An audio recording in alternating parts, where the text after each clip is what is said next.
All right, we'll get started then. Thanks so much for coming today. I'd like to thank Harriet for inviting me to speak. Hopefully she feels the same way after I'm done. And I also would like to thank all the folks that put on OGRAIN, especially Aaron Silva, which is it's just a great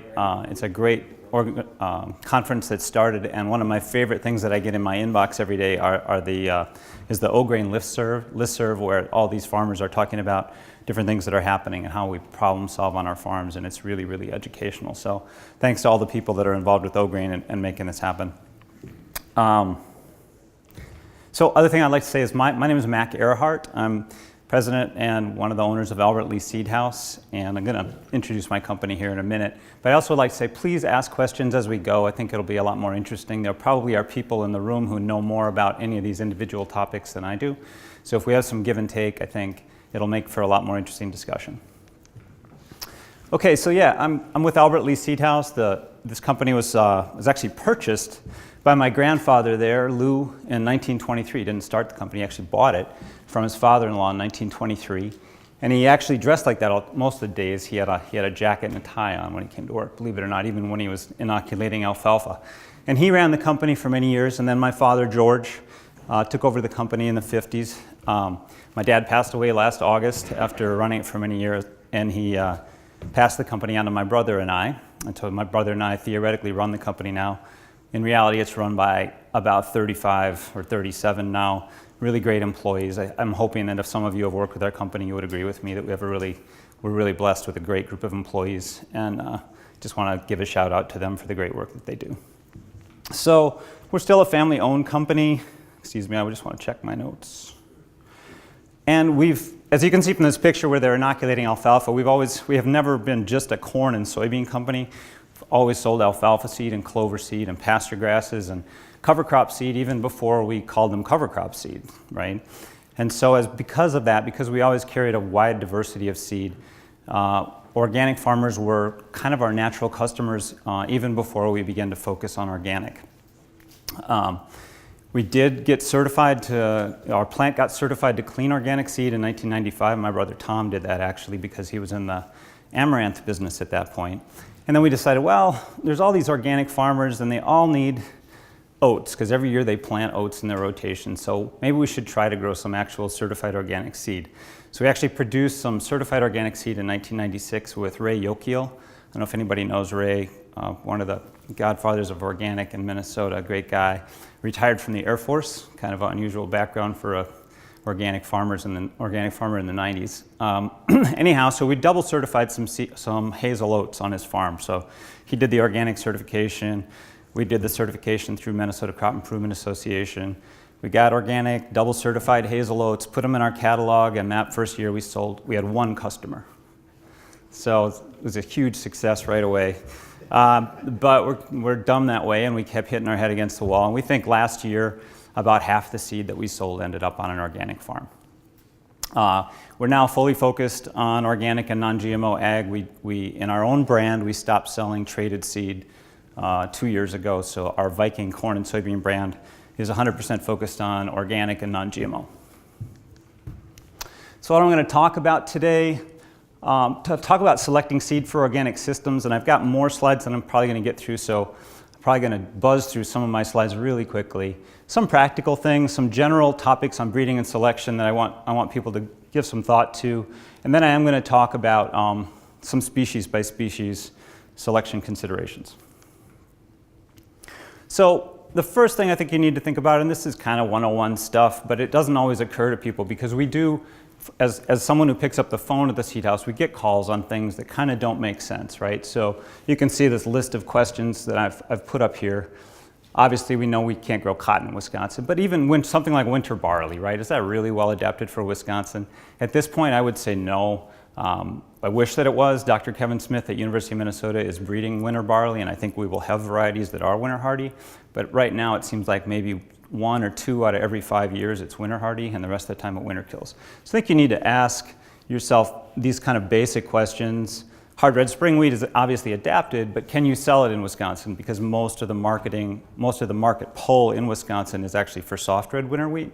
So it's not just agronomic adaptation, it's also economic adaptation that you have to think about. And then the last one I have down there is that lupin beans, where people, that's an example of the kind of thing that people will call up and ask about. And lupin beans, I've been in the business now for 27 years, and I think lupin beans have cycled around 3 times. And the basic problem with lupin beans is they're a great idea, right? Because you wouldn't have to cook them or extrude them in order to feed them to animals. You could feed them directly. But nobody's done any breeding work with them. The only real breeding work that's been done, to my knowledge, has been in New Zealand. So we don't have any adapted varieties. So some other basic considerations, and this again is sort of 101 stuff. Who is your intended customer, right? It might be you. You might be feeding this on your farm, and then you already know the answer to these questions. But if you're intending to sell this crop, you better make sure that you understand exactly what your customer wants. And sometimes they have extremely specific, and I have some slides later that show their criteria, and sometimes they actually want you to grow just one variety because it's for a particular milling project and they only have one variety that you can grow. So think through that, make sure that variety is going to work on your farm. And then think about, if it's not a specific variety, are there specific characteristics that you have to hit? Is there a hurdle? Like with milling quality oats, if they're not 36 pounds, they're not going to accept them. Right? So is it feasible for you to hit that 36-pound mark growing oats? And then are there deal killers? Are there things that are really going to just stop everything in its tracks and give you, instead of a marketable milling crop, just animal feed? And that would be something like a lot of ergot in your rye or too high of a level of GMO, et cetera. So the thing I wanted to talk about here, and I'm going to spend some time talking about corn, and probably more time than you want having me talk about corn. But I want to point out that almost all of the breeding work that's been done for corn and soybeans and alfalfa, and a lot of our major crops, has been done by breeding programs that have been focused on conventional agriculture. And this isn't shocking news, everybody understands this, but it has real world consequences, right? Because they do all of their breeding, all of their screening and evaluation in conventional high intensity systems. And that's what a corn plot looks like, a randomized replicated corn plot looks like, and there's thousands of these throughout the Midwest every summer, and some of you have been in these kinds of plots, right? And so the way they're typically set up, often there's 40, in this case probably 40 hybrids. Each hybrid is planted 3 times in a randomized pattern. They plant 4 rows, they harvest the middle 2. In some plots now they plant 8 and harvest the middle 4. Some older plots, they just plant 2 rows and harvest those 2 rows. But there are different designs, but you get the point that it's randomized and replicated, and it's heavily sprayed with fertilizers, and it's got a lot of, and it's planted at a very high population, so it's managed under very intensive systems. And then you end up with data like this, and which is most of you aren't super interested in, but these are all originator numbers, and I'm not talking about this specifically, but this is the kind of data that we get to look at from these plots. And so that plot that I just showed you was planted once there. That could have been in Sleepy Eye, Minnesota, or whatever it was.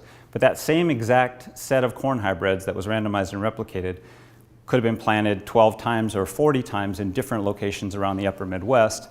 We bring all that data together, we crunch it, and we end up with very powerful data for predicting yield, stalk strength, root strength, and things like that.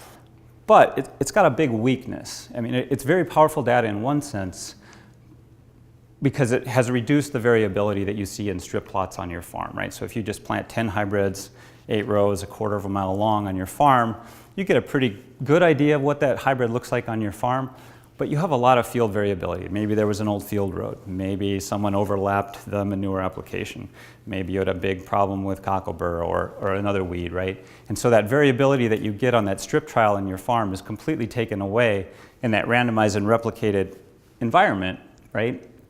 And that's great, except for at the end of the day, all we're really doing in that randomized, replicated, super intense environment is selecting hybrids and varieties that do well in randomized, replicated, super intense environments, right? And so that's what most of the corn, not all, in recent years this has started to change, but most of the corn research, soybean research, even alfalfa and things, that's been the basic problem we've had as a seed company. How do we take this data and choose varieties based on this data that's produced in this highly intensive environment? And so we end up using what I call proxy characteristics. I'm not 100% sure I'm using that word right even. But we know, obviously, organic for corn, for example, we know organic farmers really need corn that has excellent emergence. And so we can pull that emergence data out of these randomized replicated trials and out of our own observations and start to choose hybrids that have good emergence. We also know we need good height, we need good canopy, we like hybrids that have good ear flex, and whatever other characteristics that we can pull out of the data to choose hybrids. But it's not, again, the data is not from an organic farm. It's from this randomized replicated intensive environment. Same way with soybeans and wheat, right? And so we end up selecting hybrids or soybean varieties based on what we think are going to be the right characteristics, and then we launch them, and then we wait for customer feedback. And this isn't a great system because you folks are essentially the guinea pigs often in this system, right? Sometimes we'll trial a corn and we'll have a couple hundred bags, and so we'll get it out in strip trials and things. But a lot of times, based on the time pressure of the business, we will launch new hybrids and varieties with not a lot of experience with them under organic farming systems. And this isn't a great, I'm not proud of this fact, I'm just telling you the way that it's been. Go ahead, Tom. Is those university breeding programs, all of their seeds be treated with their seed treatments? Yes. So does that actually produce genetics that are better or worse because of the fact that the seeds are treated with insecticides? So it produced. Wheat seedlings would survive because they got an insecticide with them? Yep. And actually do well in a system that if they took the insecticide out, they wouldn't?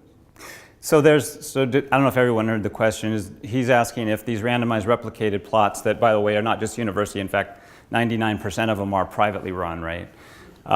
Does the fact that all the seed is treated. Okay. I thought you were going to tell me I was too loud or too fast or something. Okay. So the question is this giving us hybrids that work well in a conventional system because they're essential, say they have a weak emergence, and that's covered up by the fact that they're coated with insecticides and fungicides? And absolutely, that's the case. And that's one reason that it's been tricky to select hybrids out of these conventional systems. So there's ways around that. There's ways to evaluate germination and early season vigor and what we like to call speed to canopy. But there's a basic problem with most of the data that we've had up until a few years ago. So then there's this evaluation. So the breeding work is what I've just talked about. And then there's evaluation and screening. And so this, in the past, has all been done conventionally as well, and obviously that's starting to change. University of Wisconsin has organic corn and soybean evaluation, so does Minnesota, Vermont, Ohio starting a program, Western Illinois. So you're getting more and more information now. Organic farmers have access to some actual information on how some of these organic corn hybrids and soybean varieties do under organic conditions. But these are all commercial hybrids. These are not, from a seed company's perspective, this is essentially marketing information, if you will. It doesn't help us choose varieties because these varieties are already in the marketplace, if that makes sense. And then there is some actual breeding work that's going on now too. The ORI has funded some programs at Illinois and also at ISU. This latest farm bill had $17 million for research in organic, and then there's Organic Farming Research Foundation. So this is starting to change, and there are real world organic breeding programs that are starting up. Not a ton in corn yet, but there is some that's starting to change. I wanted to call out Organic Valley because they've been trying to evaluate organic hybrids on organic farms for several years now, and I have my problems with their methodology, but the basic concept is a good one, right? Let's get out on organic farms and see how these organic hybrids are actually performing, and hats off to them for trying to do that.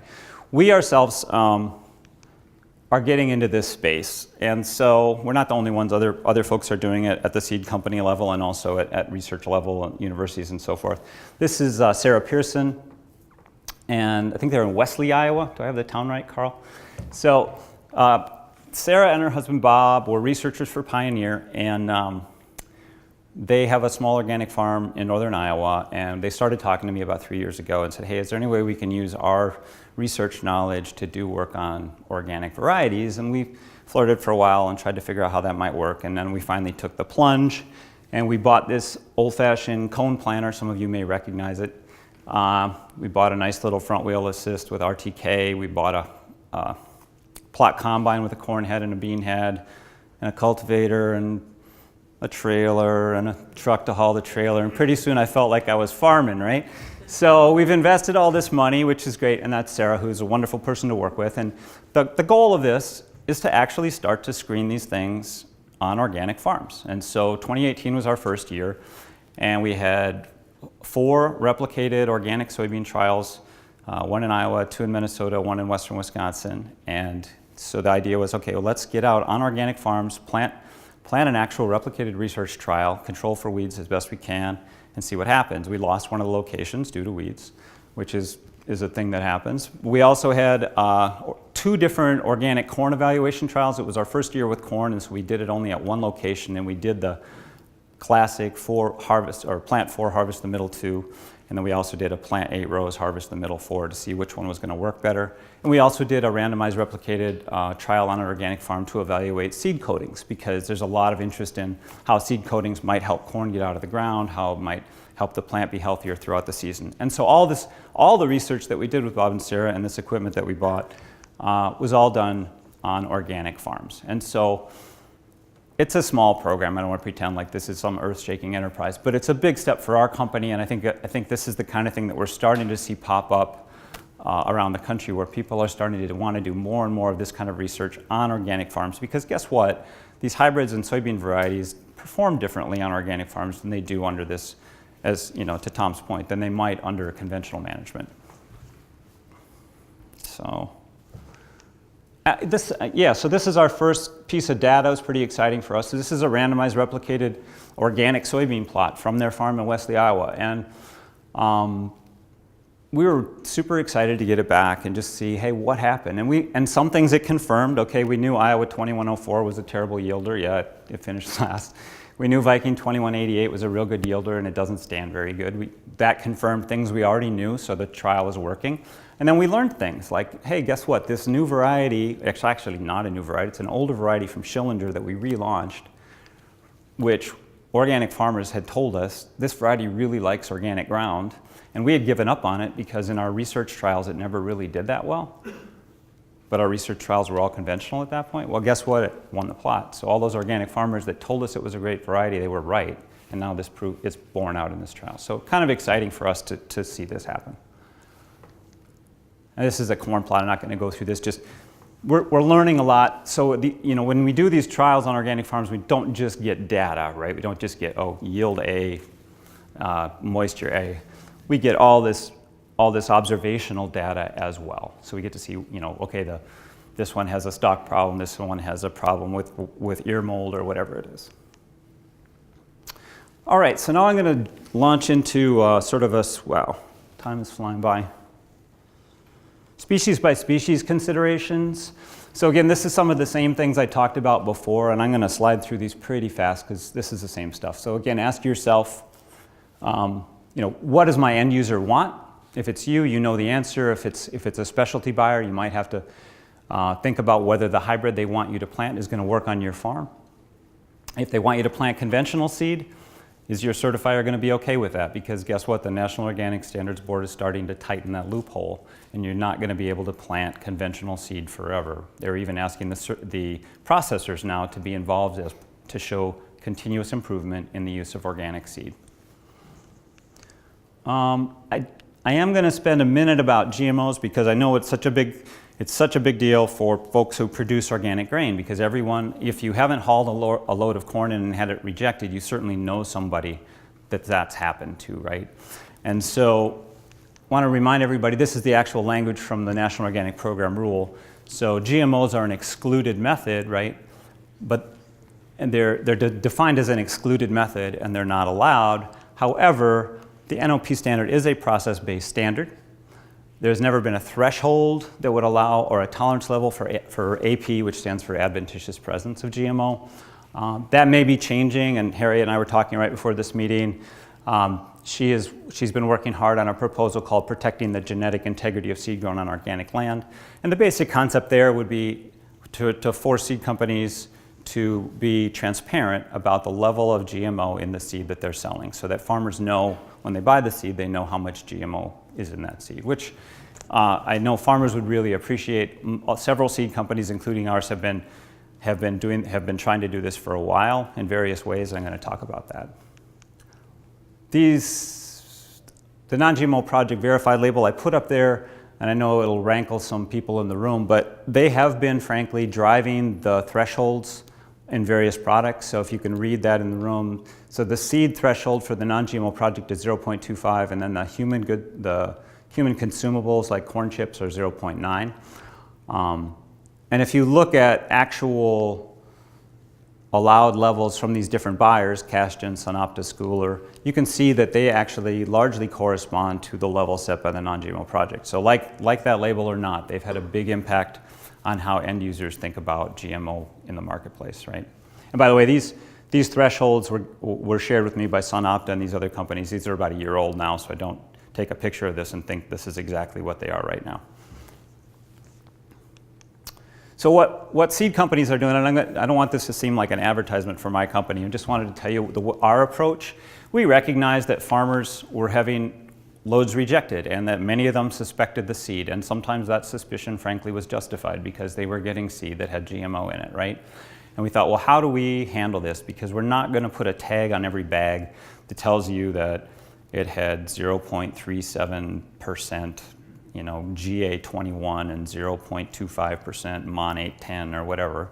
So we thought we would create an easy to read system that would tell you basically what tolerance of GMO was in that bag. And so we created these two labels. Viking Ultra Pure we guarantee to be 99.9% GMO free.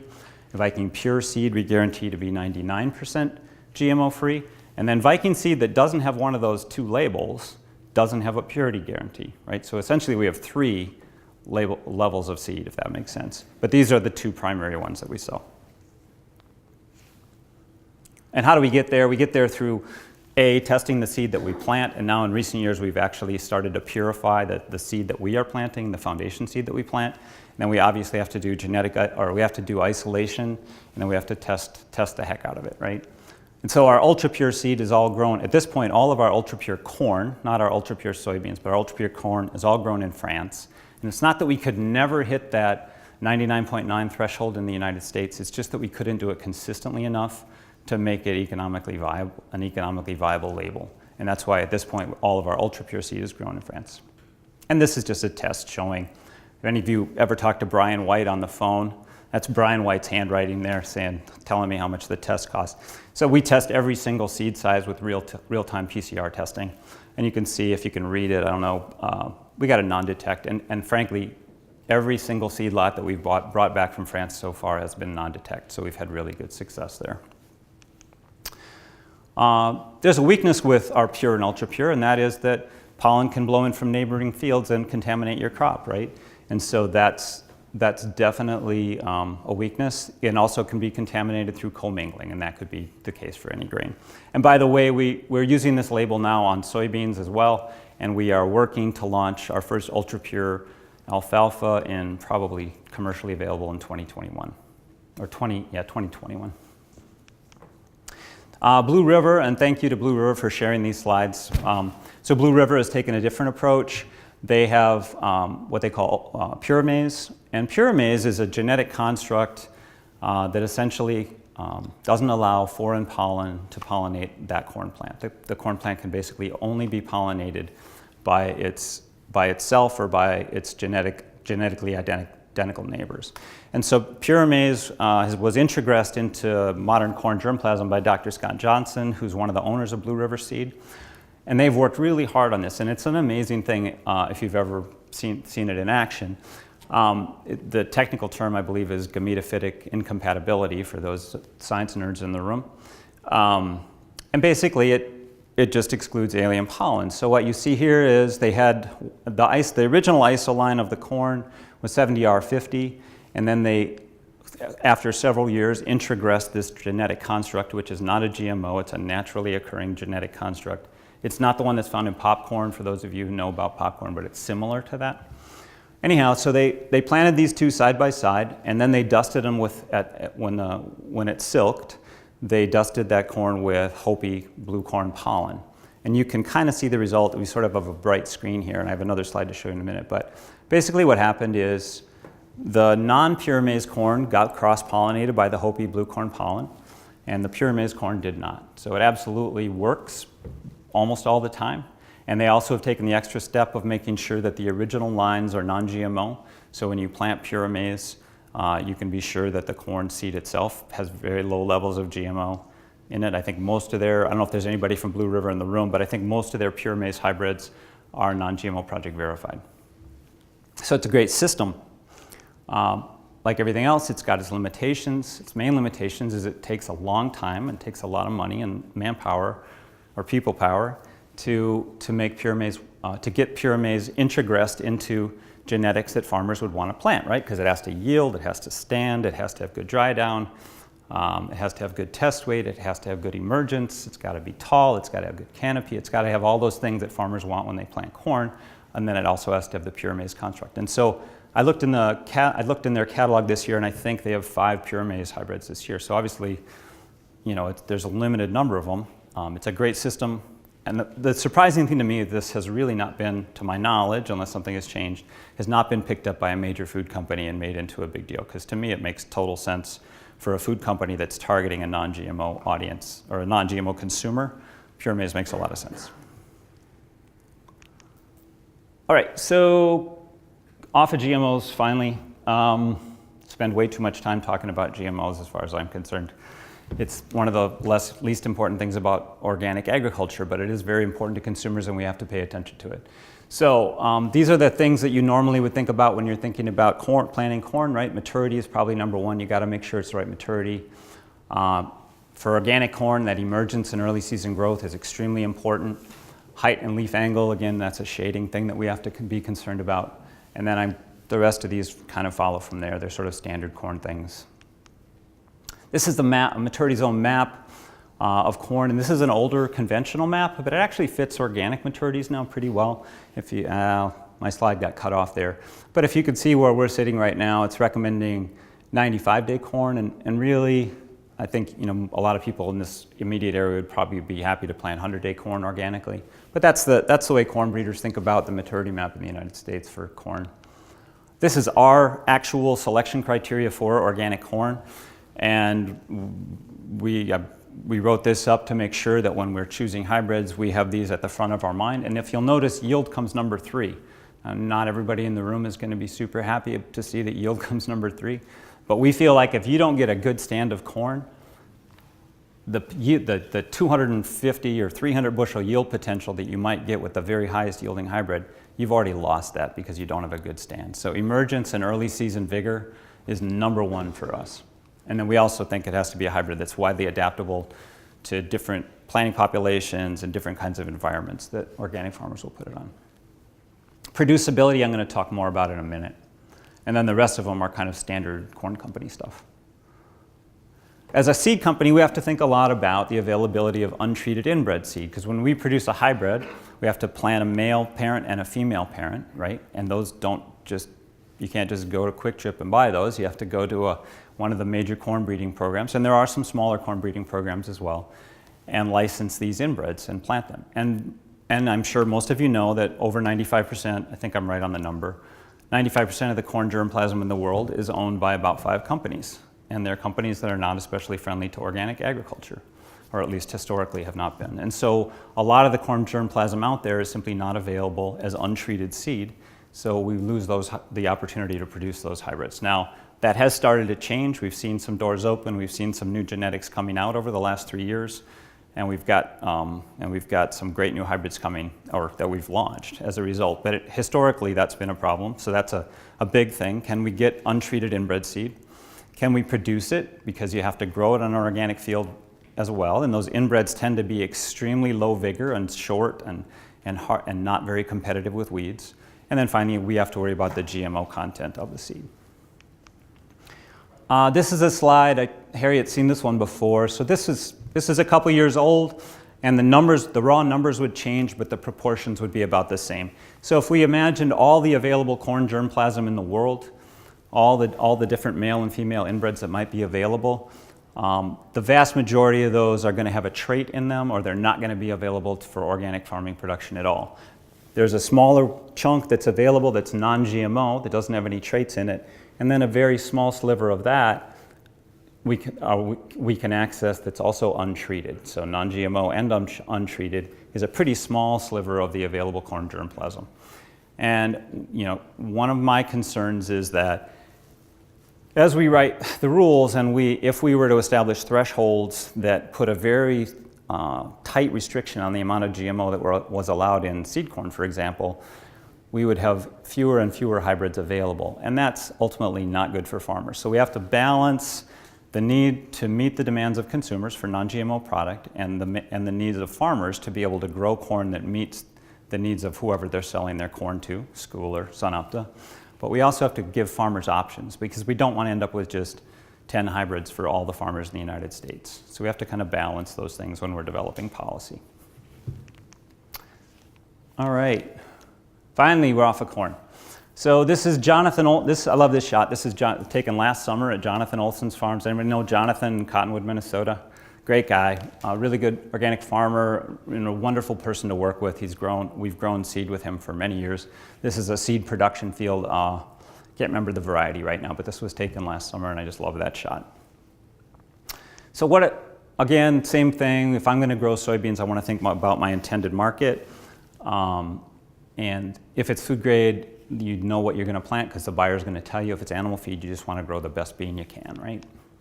And again, we think about some of these same things like geographical adaptation. Remember that soybeans, unlike corn, are photoperiod sensitive, so they don't move north and south very well, right? So if you plant a 0.5 soybean in Madison, it's going to be really short.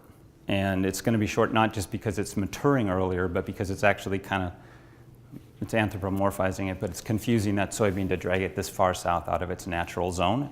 And so it's a lot shorter than it would be. So you want to plant soybeans that are adapted to your zone.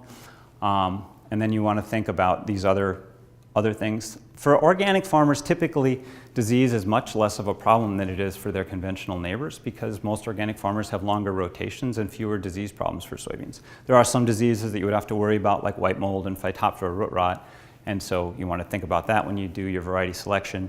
For insects, and I know cyst nematodes aren't insects, so don't yell at me, but cyst nematode is not a big deal for organic farmers. Aphids, however, are a big deal, and we put a lot of emphasis in our company on trying to launch aphid-tolerant varieties, and I could talk about that for a while. I think I'll just back away from it and say this will be our first actual breeding effort will be in aphid-tolerant soybeans, and we're starting our third year of breeding stacked aphid-tolerant soybeans for probably group 1s through early group 3s, specifically for organic farmers. And part of that effort will be evaluating them on organic farms as we go, so we know before we launch them that they're going to work. Matt, what does that tolerance look like in an aphid tolerant? Is it kind of hairy or what? So what does the tolerance look like what does the aphid tolerance look like in soybeans? Yeah, I don't know. And I've asked soybean breeders, and a lot of them, I haven't had anybody tell me that they really understand the physiological mechanism. It's not like potato leaf hopper and alfalfa where there's a glandular hair trait. It's something else. But it's a naturally occurring thing, and they found the genes in wild lines in China and brought them back to the United States, and different companies and university breeding programs have been working with them. It's pretty cool. We do know that when you have rag1 and rag2 in the same soybean, it holds the aphids off much, much longer than if you just have one gene. Yep. Yeah, excuse me, your comments about the disease pressure is a fair warning to somebody who's entering into organic production, that if they try to think they can set up a very simplified cropping system with real intense production of just a couple of row crops, organic seeds really belong in diversified rotation. Yeah. No, good point. So if you think that a corn-soybean rotation is going to work, then you're going to run into the same exact disease problems that you're going to get in a conventional corn and soybean rotation, which sudden death syndrome and some of these other diseases. This is that soybean map showing basically the maturity zones, and this is just a rough guide. And again, these are within maturity zones, there's decimal places, right? So there's a group 1.1, 1.2, 1.3, et cetera. Cultural adaptation. I did want to mention one thing there. We tend to select for taller, bushier beans for weed shading. That's our goal. I also wanted to mention that you should be planting full season soybeans for your area up until about June 15th. After that magic date, you should be starting to plant earlier soybeans. Some people have asked us, are there varieties that are better for roll down rye or roller crimper rye? I don't know the answer to that yet. Aaron, I think, has looked at that a little bit. My suspicion is that they will be varieties that have long hypocotyls, but there's no data to back that up yet, and we don't have a suggestion at this point. Well, I just feel like they have quite a bit of stuff to emerge through, right? So if you had a bean with a really short hypocotyl, it might have a hard time getting up through not only the soil, but then through that rye mat. So a bean with a long hypocotyl seemed like it would work better. But that's just a hypothesis. So. Okay, AP, I'm gonna skip through this GMO thing because we already talked about it so much. But we're doing a lot of work to purify soybean lines, to bring our soybean seed to you with this ultra pure label. And this is some alternate season production we're doing in Chile, in a non-GMO area of Chile. These are our actual organic soybean criteria. And if you'll notice again, yield is not number one. Obviously, we always want the best yielding thing you can get, but we're more concerned with some other things. And we can't hit everything, so there isn't an aphid tolerant soybean available at every maturity or for every need. So it's not like every soybean we launch has aphid tolerance, but these are our goals. Okay, finally off of those two and on to oats. So I love small grains. I think they do wonders in a rotation. So do you know when Yep. you sell beans to your customers, if they're planting with drill or planter? So repeat the question. So do I know if my customer is drilling or planting their beans in rows? Generally, we ask that question of our customers.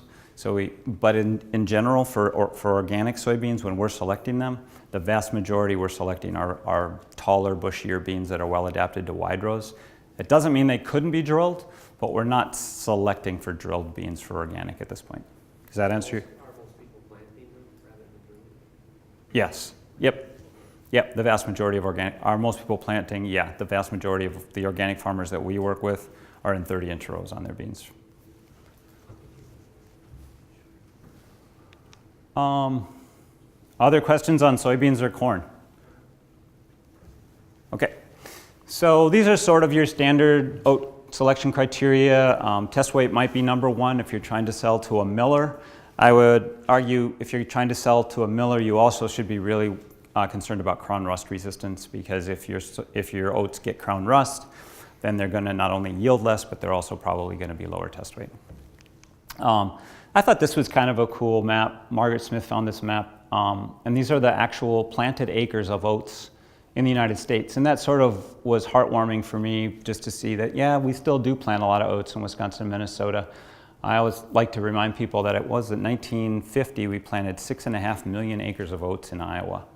And last year there were 50,000 or something like that, 50 or 60,000.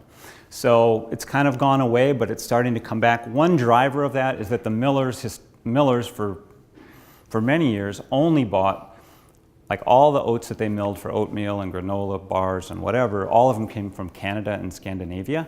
That is starting to change. Grain millers, to their credit, has made a really good effort to buy US sourced oats, and other companies are doing that as well.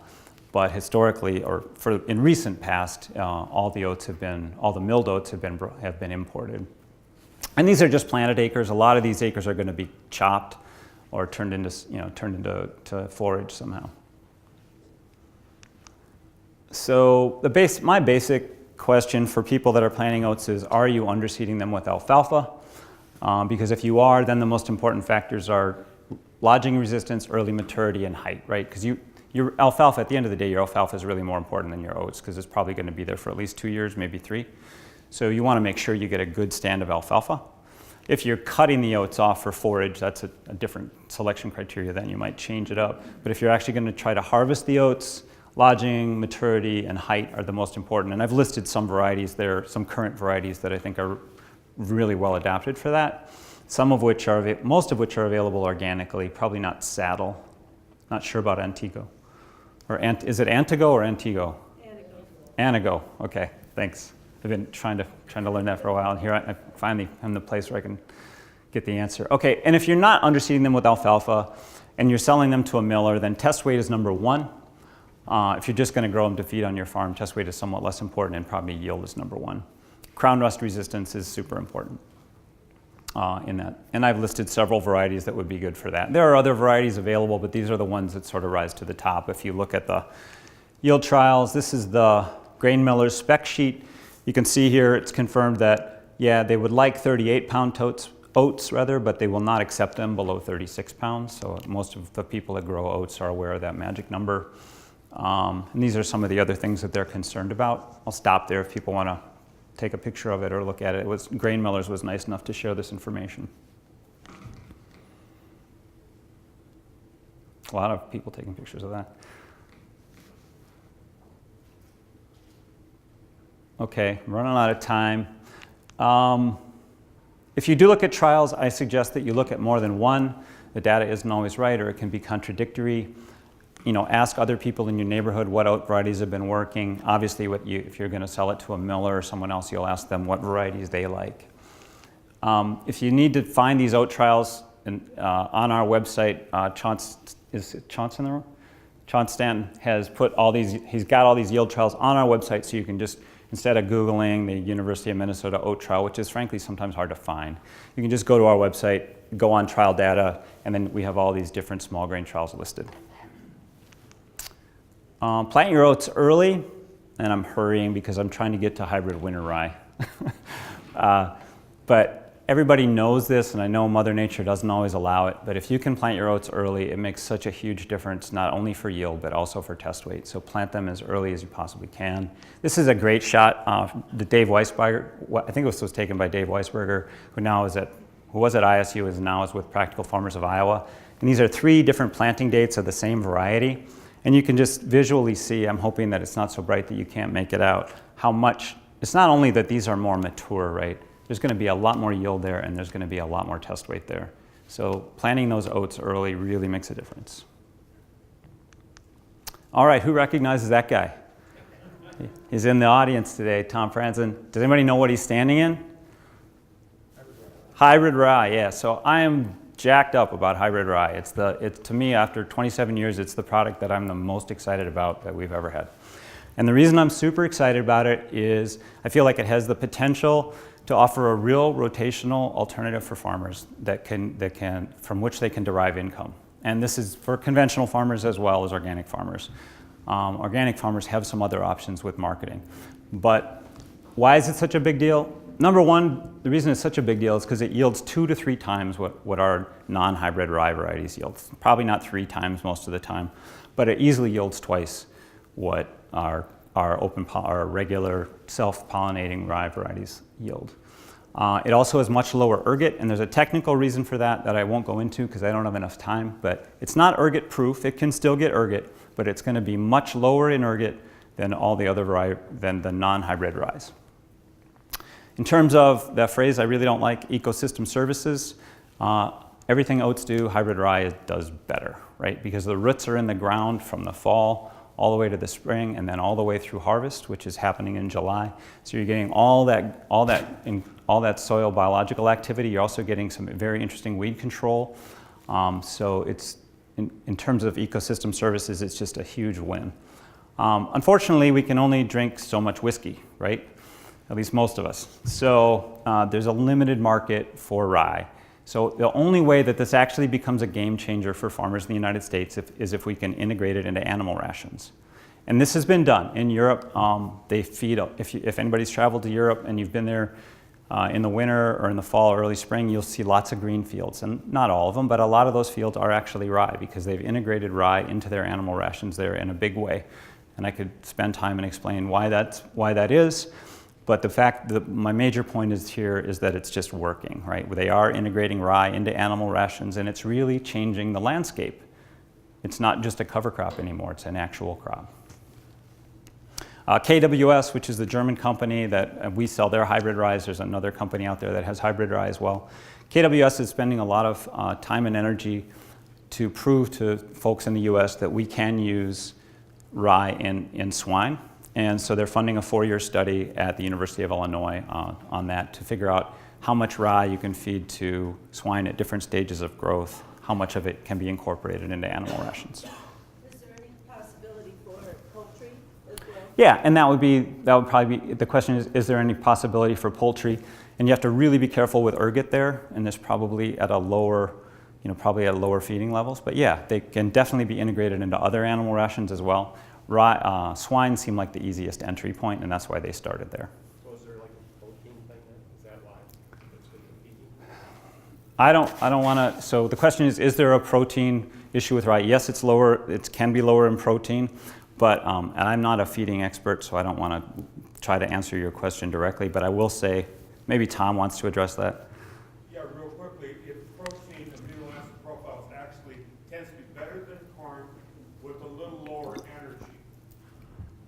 But the amino acid characteristics are good in hybrid rye. You have to address the energy side of it. There are also some other benefits to feeding rye with,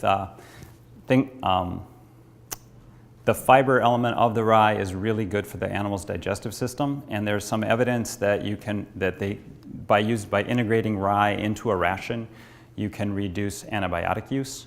So this also is another sort of sustainability goal that kind of is exciting for rye, which might make it more integratable into animal rations. Any issues with on the food grade side with hybrid rye? Are there issues on the food grade side with hybrid rye? No, I think it will rapidly become there will be specialty markets where they want a very small seeded rye or something in particular, maybe an heirloom variety. But most of the major millers already are switching, and the distillers for sure are switching to grain produced from hybrid rye, partly because of the lower ergot and partly because of the consistency of the grain. This is a University of Minnesota trial. You probably can't read the numbers, but at one of the locations, rye went 153 bushels to the acre. They had a location in Washington State where it went over 200 bushels an acre. So now these are small plots, so don't want to get super jacked up about that. But I've had actual customers who've gotten field averages in the 130 to 140 bushel an acre range. And that's pretty exciting. Now, is that every time? No. But I had a guy call up mad last year because his hybrid rye only went 40 bushels to the acre, right? And I said, okay, did you have any non-hybrid rye? And he said, yeah. And I said, what did that yield? And he said, 20 bushels to the acre. So yeah, it was still not an economic crop for him that year because it was such a terrible small grain year in our area. But the point was it out-yielded the non-hybrid rye by a factor of 2. All right, I think I've taken all my time. Yeah? Or do I have some time left? No, you have till 10:15. Oh, okay. So I've been marching through this because I thought it would close off at 10. Are there more questions on hybrid rye before I move on? Is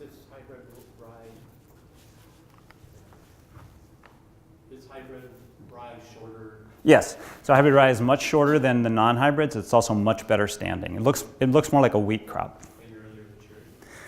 The maturity is not that much different, although there is one variety that's at least a week earlier, so we're sort of interested to see if that could lend itself to a roller crimper system.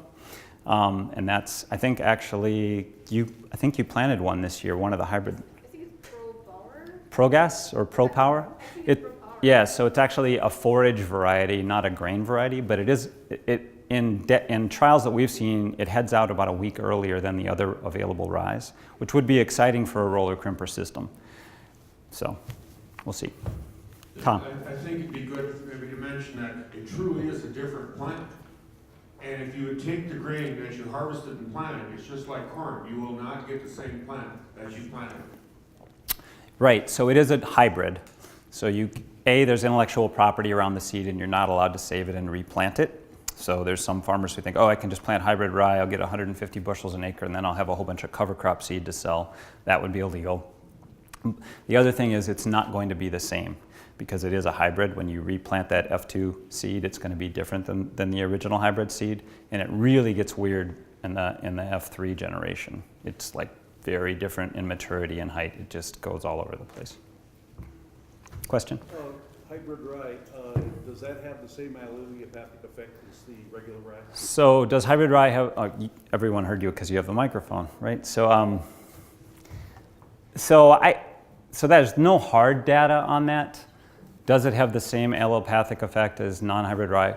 But the evidence, the visual evidence that we've seen so far would indicate yes. There was a field trial last summer where it was a very dramatic difference where who was the person, whose farm was that on? Tom, do you remember? Or Carl? Oh, yeah, it was a farm near Dubuque, Iowa. Yeah. Who had as good results, and I had very dramatic results year before with control of giant ragweed. Yeah. And so we don't want to overpromise here. It's not going to get rid of your giant ragweed problem, but it does seem to have a definite allelopathic effect.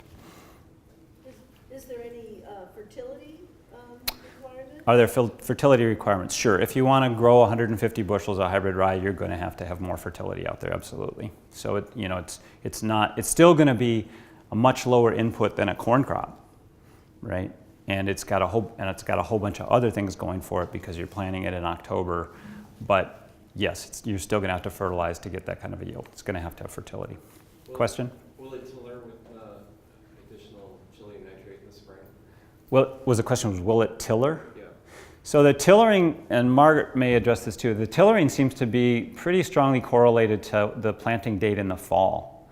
Actually, the earlier you can plant this you can plant too early. But if you get it planted on time in the fall at an early enough date, you get really good tillering in the fall. And I don't know that adding more fertility in the spring is going to adding more fertility in the spring is going to cause it to tiller anymore. Did I say that right? John? Yeah, I was just going to ask if, because of the increased vigor and biomass of these hybrid ryes, would you exclude it from situations where you want to frost seed a legume into that rye in the spring, or do you think the clover will still catch? So I don't know the answer to that question, just to be 100% honest. Tom, go ahead. We're going to do I'm Tom Franz, and we have our third crop in the ground of this. We will have a practical farm of Iowa plot this year, in which I have hybrid rye planted last fall, and then we're going to frost seed some red clover in strips in this plot to answer that. There's reason to think it'll work fine. Yeah, the one thing it has going for it, I think, is it is shorter. So it does tiller more if you get it planted on time, but the fact that the height is lower may be a benefit for the clover. So I guess we don't know yet. Along the same line, just with a shorter winter sustainability, I would think would be improved also with maybe. Excellent. Yeah, it has excellent. The higher yield. Yep. So it's like a wheat crop. It stands much, much better than the rye varieties that we're used to. And this, by the way, this is in Canada now. This hybrid rye has really taken over grain production for milling and distilling. It's the vast majority of the rye that's getting planted up there for milling and distilling is hybrid rye now. Do you know if anyone has tried spring seeding it? Will it stay even shorter than? So has it? Yeah. So the seed, the seed is expensive. So there's going to be an economic element to whether you can afford to spring seed it as a cover crop. You're going to have to work that out. Now, if you're trying to raise, it's the same question for roll down rye. Can you afford to pay whatever it amounts to, something on the order of $60 an acre for the seed, $50 to $60 an acre for the seed? I think I'm getting that right. In a roller crimper operation, and I think that if it heads out a week earlier, so that you can plant your soybeans that much earlier, and the organic soybeans are worth $18.50 a bushel. It doesn't take long to pay for that, but those are economic considerations that people are definitely going to have to work out. For the frost seeding of the clover, be interested to see the allelopathic effects, if that's going to impact or not. Yeah, good point, Kurt. All right, thanks for all the questions. So I think my excitement about rye is transferred to the audience a little bit in this case. So barley, these are the same things I've kind of asked before, just sort of general considerations. Once again, think about your end user. one thing about barley for animal feed, remember that barley can get fusarium head blight, which causes, or we can call it scab, which can result in vomitoxin and other toxins in barley, which can be really bad for animals. So if you're going to grow barley for animal feed, you want to make sure that you test that grain before you feed it. And I think this is sort of borne out by this slide, which again is from 2017. I think there's a reason that most of the barley in the United States is grown in that area, and that's because it's cooler and drier, right? So barley just doesn't love humid weather. It's not that you can't grow barley in Wisconsin or southern Minnesota or Iowa even. It's just that it's not as well adapted to those areas as it is to these cooler, drier climates, and that's borne out by what this slide looks like. It should also be said, it's the other reason this slide looks the way it does is because that's where, you know, the brewers, the malters, have located themselves and most of the brewing takes place. But it's well adapted to those areas. And remember that when you're thinking about whether you want to grow barley. It's not that you can't, it's just that you want to think about that consideration. Is there any breeding being done to make it so? Sure, yeah, no, Wisconsin has had a barley breeding program, and so has the University of Minnesota. So it's not like we don't have adapted varieties, but just remember that it likes it cooler and drier than we are most of the time. So I talked about this fusarium head blight thing already. Please don't plant, if you're going to take the barley for grain, please don't plant it on corn ground with corn trash, because that corn trash does carry that fusarium fungus, and that will potentially cause a big problem for your barley grain. And then well-drained fields are really important, and plant as early as you can. That's Catherine's score, by the way, if anybody's talked to her on the phone at our office, that's Catherine. And these are buyer specs for milling barley, and once again, Grain Millers was nice enough to share this slide. If people want to take a picture of that, that's their specs. They're shooting for 46-pound barley. They won't take it below 44 pounds. Not that milling barley is a big market. It's not. It's a relatively small market. Malting barley is a much bigger market, and that's a whole other discussion. And people might well chime in on this one, because there probably are people in the room who are more tuned into this than I am. So the whole 2-row versus 6-row thing, right? So when I first got into business, it was pretty much all 6 rows. Then the malters started to prefer 2 rows, so we started to see these 2-row barleys specifically for malting. The reason for that is the 2 rows tend to have plumper kernels because there's just more space for them to grow. The 6 rows tended to yield more. They tended to be the feed barleys that we use for animal feed. That's actually started to change. Some of the highest yielding barleys that are available now are actually 2-row barleys. So some of those old assumptions that we made about 2-row versus 6-row are no longer true. So check your yield trials, talk to your end user, and make your decision based on that. And don't think, oh, I have to plant a 2-row or I have to plant a 6-row.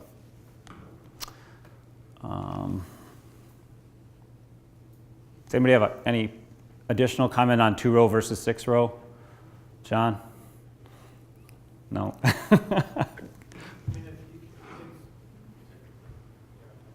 When we were working with Reese Malting, they were pretty much, there was a list of 2-row varieties that they suggested. Right.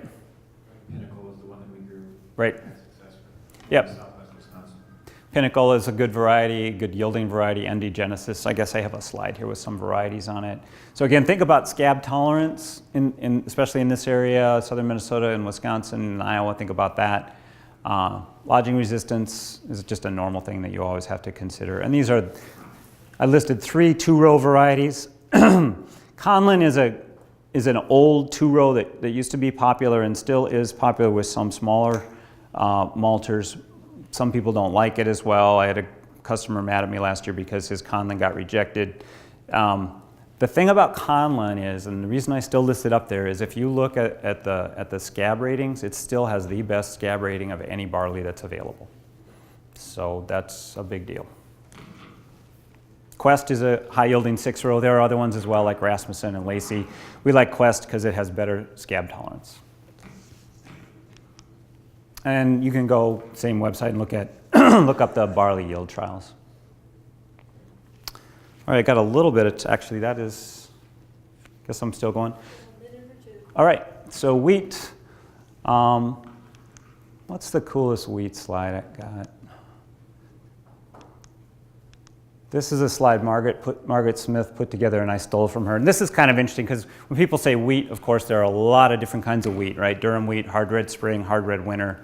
And this Margaret put together to show how they go from the hardest to the softest. In Minnesota, hard red spring wheat is probably the most popular, and Wisconsin is probably going to be soft red winter wheat, which is the most widely grown wheat. These are the way that these different classes of wheat are used. So the one, again, in Minnesota, hard red winter is the most commonly planted. There is hard red winter, or hard red spring rather, with some hard red winter. In Wisconsin, it'd be soft red winter wheat, but there is some hard red spring wheat planted in Wisconsin, especially organically if you have a specific end user. This is just how it gets used. I don't know if you can make out the colors on this map or not. It's a really cool slide to look up because it shows the different wheat growing areas. And what it basically shows is all these green dots. I don't know, I can't see my red dot, but all these green dots in the middle of the United States are hard red winter wheat. Once you get east of the Mississippi, mostly what you're seeing is soft red winter wheat. When you push north into northern Minnesota and North Dakota, what you're seeing is hard red spring and durum wheat. And part of that is where the breeding programs have bred up varieties for those areas because the market demanded them. So the markets are established in these different areas. Sorry the colors don't show up better. I don't have any way to make the screen darker. Now, here is winter wheat acres. And this is a confusing slide because it's actually both winter wheat and hard red winter wheat and soft red winter wheat acres in the United States. And you can see there's quite a bit of soft red winter wheat actually planted in Wisconsin. Whereas this would be hard red spring wheat, which is mostly Red River Valley and to North Dakota. I'm about done, but I'd like to give a shout out to plant breeders because I feel like, how do I say this? If you have a variety that you really like, a variety of oats or wheat or barley that you really like, and you want to save seed and replant it, it's because a plant breeder somewhere probably spent 6, 7, or 8 years developing that variety, right? And so it's fine. Most PVP varieties, publicly released varieties, are usually PVP'd. Most of those PVP varieties are legal for you to save seed and replant on your own farm, but they're not legal for you to sell to somebody else for seed. Some of the newer wheat varieties and now some of these barley varieties are licensed, and unfortunately that licensing is often backed up by a patent and you're not even allowed to save seed. And I know that's controversial and it's not my personal favorite release system. I'd rather have them be PVP varieties. But at the end of the day, I think it's really important for us all to respect the work of plant breeders, and if we have to buy new seed every year of a variety because we like it so much, so be it. Because we need to keep putting money back into these research programs.